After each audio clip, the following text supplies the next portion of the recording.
Good morning dear students. ಈ ವಿಡಿಯೋದಲ್ಲಿ ನೋಡೋಣ, ಈಗ ಪಿ ಯು ಬೋರ್ಡ್ಗೆ ಭಾಳ ಜನ ಆನ್ಲೈನ್ ಪರೀಕ್ಷೆ ನಡೆಸಿ ಅಂತ ಅಲ್ಲಿ ಶಿಫಾರಸು ಮಾಡಿದ್ದಾರೆ ಅಂತ ಹೇಳಲಾಗಿತ್ತು.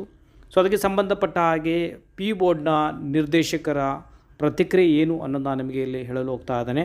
ಇದಲ್ಲದೆ ಆನ್ಲೈನ್ ಪರೀಕ್ಷೆ ಒಂದು ವೇಳೆ ನಡೆಸಿದರೆ ಯಾವ ರೀತಿ ನಡೆಸ್ತಾರೆ ಅನ್ನೋದನ್ನು ಸಹ ಈ ವಿಡಿಯೋದಲ್ಲಿ ಡೀಟೇಲಾಗಿ ಹೇಳಲು ಹೋಗ್ತಾ ಇದ್ದೇನೆ. ಯಾಕೆಂದರೆ ಭಾಳಷ್ಟು ಮಕ್ಕಳಿಗೆ ಕನ್ಫ್ಯೂಷನ್ ಇದೆ, ಆನ್ಲೈನ್ ಹೇಗೆ ನಡೆಸ್ತಾರೆ, ಆಫ್ಲೈನ್ ನಡೆಸಿ, ಕೆಲವರು ಆಫ್ಲೈನ್ ನಡೆಸಿ ಆನ್ಲೈನ್ ನಡೆಸಿ ಅಂತ. ಸೊ ಕಮೆಂಟ್ ಸೆಕ್ಷನ್ ಹಾಕ್ತಾ ಇರ್ತೀರಾ. ಸೊ ಅದಕ್ಕಾಗಿ ಡೀಟೇಲಾಗಿ ವಿಡಿಯೋದಲ್ಲಿ ನಿಮಗೆ ಇನ್ಫಾರ್ಮೇಷನ್ ಶೇರ್ ಮಾಡಲು ಹೋಗ್ತಾ ಇದ್ದೇನೆ. ಇಷ್ಟಾದರೂ ಲೈಕ್ ಮಾಡಿ ಮತ್ತು ಮ್ಯಾಕ್ಸಿಮಮ್ನೊಂದಿಗೆ ಶೇರ್ ಮಾಡೋದನ್ನ ಮರಿಬೇಡಿ. ಆನ್ಲೈನ್ ಪರೀಕ್ಷೆ ಹೇಗೆ ನಡೆಸ್ಬೋದು ಅನ್ನೋದನ್ನ ಡೀಟೇಲಾಗಿ ಹೇಳ್ತಾ ಇದ್ದೀನಿ. ವಿಡಿಯೋನ ಕಂಪ್ಲೀಟ್ ವಾಚ್ ಮಾಡಿ. ಸೊ ಮುಂದೋಕ್ಕಿಂತ ಮುಂಚೆ ಇಲ್ಲಿ ಪಿ ಬೋರ್ಡ್ನ ನಿರ್ದೇಶಕರು ಏನು ಹೇಳಿದ್ದಾರೆ ಈ ಒಂದು ಆನ್ಲೈನ್ ಪರೀಕ್ಷೆಗೆ ಸಂಬಂಧಪಟ್ಟಾಗೆ ಅನ್ನೋದು ನಾನು ನಿಮಗೆ ಹೇಳಲು ಹೋಗ್ತಾ ಇದ್ದೇನೆ. ಸೊ ಪಿ ಯು ಸಿಲಿ ಟೋಟಲಾಗಿ ಹೇಳಬೇಕಂದ್ರೆ 38 ಸಬ್ಜೆಕ್ಟ್ಗಳಿವೆ. ಸೊ ಇದಕ್ಕೆ ಆನ್ಲೈನ್ ಪರೀಕ್ಷೆ ನಡೆಸೋದು ಭಾಳ ಕಷ್ಟವಾಗುತ್ತೆ. ಆನ್ಲೈನ್ ಪರೀಕ್ಷೆ ನಡೆಸಬೇಕಾದ ನಡೆಸಬಾರ್ದು ಅನ್ನೋದ್ರ ಬಗ್ಗೆ ಭಾಳಷ್ಟು ಶಿಕ್ಷಣ ತಜ್ಞರಿಗೆ ಆಲ್ರೆಡಿ ಕೇಳಿದ್ದು, ಅವರ ಅಭಿಪ್ರಾಯವನ್ನು ಕೇಳಿದ್ದು, ಅದು ಬಂದ ನಂತರ ನಾವು ಅದ್ರ ಬಗ್ಗೆ ನಿರ್ಧಾರ ತೆಗೆದುಕೊಳ್ಳುತ್ತೇವೆ. ಪ್ರೆಸೆಂಟ್ಲಿ ಅದ್ರ ಬಗ್ಗೆ ಯಾವುದೇ ರೀತಿ ನಿರ್ಧಾರ ಇಲ್ಲ ಅಂತ ಹೇಳಿ ಸ್ನೇಹಲ್ ಅಂದರೆ ಪಿ ಯು ಬೋರ್ಡ್ನ ಡೈರೆಕ್ಟರ್ ಇದ್ದಾರೆ, ಅವರು ಈ ಇನ್ಫಾರ್ಮೇಷನ್ನ ನೀಡಿದ್ದಾರೆ. ಈಗ ನಾವು ಡಿಸ್ಕಷನ್ ಮಾಡೋಣ ಆನ್ಲೈನ್ ಪರೀಕ್ಷೆ ಅಂದರೆ ಯಾವ ರೀತಿ ನಡೆಸ್ತಾರೆ ಅಂತ. ಭಾಳ ಜನ ಕನ್ಫ್ಯೂಷನ್ ಇದ್ದಾರೆ. ಆನ್ಲೈನ್ ಅಂತಂದರೆ ಜೂಮ್ನಲ್ಲಿ ಯಾವ ರೀತಿ ಕ್ಲಾಸ್ ತೆಗೆದುಕೊಳ್ತಾರೋ ಆ ರೀತಿ ಎಲ್ಲರಿಗೂ ಲಿಂಕ್ ಕಳಿಸ್ತಾರೆ, ನಂತರ ಅದಕ್ಕೆ ಪ್ರಶ್ನೋತ್ತರ ಕಳಿಸ್ಬೋದು, ಪ್ರಶ್ನೆಗಳನ್ನು ಕಳಿಸ್ಬೋದು, ನಂತರ ಆನ್ಸರ್ ಮಾಡಿ ಅದಕ್ಕೆ ನಾವು ಫಾರ್ವರ್ಡ್ ಮಾಡ್ಬೋದು ಅಂತ ಅಂದ್ಕೊಂಡಿದ್ದಾರೆ. ಅದು ಟೋಟಲಿ ತಪ್ಪಿದೆ, ಆ ರೀತಿ ಮಾಡೋದಿಲ್ಲ.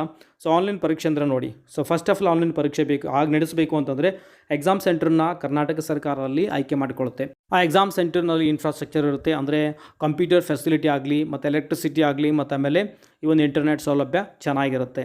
ಸೊ ಅದು ಇಂಜಿನಿಯರಿಂಗ್ ಕಾಲೇಜಸ್ ಆಗಿರ್ಬೋದು ಅಥವಾ ಕಂಪ್ಯೂಟರ್ ದೊಡ್ಡ ಇನ್ಸ್ಟಿಟ್ಯೂಷನ್ಸ್ ಆಗಿರ್ಬೋದು ಅಥವಾ ಯಾವುದೇ ಒಂದು ಪ್ರೈವೇಟ್ ಕಾಲೇಜ್ನಲ್ಲಿ ಈ ಒಂದು ಫೆಸಿಲಿಟಿ ಇದ್ದರೆ ಅದನ್ನು ಸೆಂಟರ್ ಆಗಿ ಅಂದರೆ ಎಕ್ಸಾಮ್ ಸೆಂಟರ್ ಆಗಿ ಆಯ್ಕೆ ಮಾಡಿಕೊಳ್ಳಲಾಗುತ್ತೆ. ಮತ್ತು ಎಕ್ಸಾಮ್ ಸೆಂಟರ್ನಲ್ಲಿರುವಂಥ ಫೆಸಿಲಿಟಿಗೆ ಅನುಗುಣವಾಗಿ ಎಷ್ಟು ಅಲ್ಲಿ ಕಂಪ್ಯೂಟರ್ಸ್ಗಳು ಲಭ್ಯವಿಯೋ ಅದರ ಆಧಾರದ ಮೇಲೆ ವಿದ್ಯಾರ್ಥಿಗಳಿಗೆ ಅಲ್ಲಿ ಅಲರ್ಟ್ ಮಾಡಲಾಗುತ್ತೆ. ಸೊ ಆನ್ಲೈನ್ ನಡೆಸಬೇಕು ಅಂತ ಅಂದ್ಕೊಂಡಾಗ ಕಂಪಲ್ಸರಿ ಅಬ್ಜೆಕ್ಟಿವ್ ಕ್ವಶನ್ಸ್ ಮಾತ್ರ ಅಲ್ಲಿ ಕಂಡಕ್ಟ್ ಮಾಡಬಹುದು, ಅಂದರೆ ನಿಮಗೆ ಅಬ್ಜೆಕ್ಟಿವ್ ಕ್ವಶನ್ಸ್ ಮಾತ್ರ ಕೊಡಲಾಗುತ್ತೆ. ಸೊ ವಿದ್ಯಾರ್ಥಿಗಳು ತಮಗೆ ನೀಡಿರುವಂತಹ ಎಕ್ಸಾಮ್ ಸೆಂಟರ್ಗೆ ವಿಸಿಟ್ ಮಾಡಬೇಕಾಗುತ್ತೆ. ಅಲ್ಲಿ ಸೆಷನ್ ವೈಸ್ ಸಹ ನಡೆಸಬಹುದು. ಸೊ ಯಾವ ರೀತಿ JEE ಮೇನ್ ಪರೀಕ್ಷೆಯನ್ನು ಸೆಷನ್ ವೈಸ್ ನಡೆಸ್ತಾರೋ ಅದೇ ರೀತಿ ಈ ಒಂದು ಪರೀಕ್ಷೆನ ಸೆಷನ್ ವೈಸ್ ನಡೆಸ್ಬೋದು, ಒಂದು ವೇಳೆ ಆನ್ಲೈನ್ ಇಂಪ್ಲಿಮೆಂಟ್ ಮಾಡಬೇಕು ಅಂತಂದರೆ. ಸೆಷನ್ ವೈಸ್ ನಡೆಸಿದರೆ ಯೂಸಲಿ ಈ ಒಂದು ಕ್ವಶನ್ ಪೇಪರ್ಸ್ ಏನಿರುತ್ತೆ objective type questions usually change ಆಗುತ್ತೆ. ಯಾವ ರೀತಿ JEEನಲ್ಲಿ ಚೇಂಜ್ ಆಗುತ್ತೆಯೋ ಮಾರ್ನಿಂಗ್ ಸೆಷನ್, ಆಫ್ಟರ್ನೂನ್ ಸೆಷನ್ ಮತ್ತು ಈವ್ನಿಂಗ್ ಸೆಷನಲ್ಲಿ. ಸೊ ಅದೇ ರೀತಿ ಇಲ್ಲೂ ಸಹ ನಿಮಗೆ ಅಬ್ಜೆಕ್ಟಿವ್ ಟೈಪ್ ಕ್ವಶನ್ಸ್ ಒಂದೆಲ್ಲ ಕೊಟ್ಟರೆ ಅವು ಸಹ ಬೇರೆ ಬೇರೆಯೇ ಆಗಿರುತ್ತೆ. ಆನ್ಲೈನ್ ಪರೀಕ್ಷೆ ನಡೆಸೋದರ ಒಂದು ಲಾಭವೇನಪ್ಪ ಅಂದರೆ ತಜ್ಞರು ಹೇಳುವ ಪ್ರಕಾರ, ನಾನು ಹೇಳ್ತಾ ಇದ್ದೀನಿ ತಜ್ಞರು ಹೇಳುವ ಪ್ರಕಾರ, ಸೊ ನನ್ನ ಈ ಒಂದು ಹೇಳಿಕೆ ಅಲ್ಲ.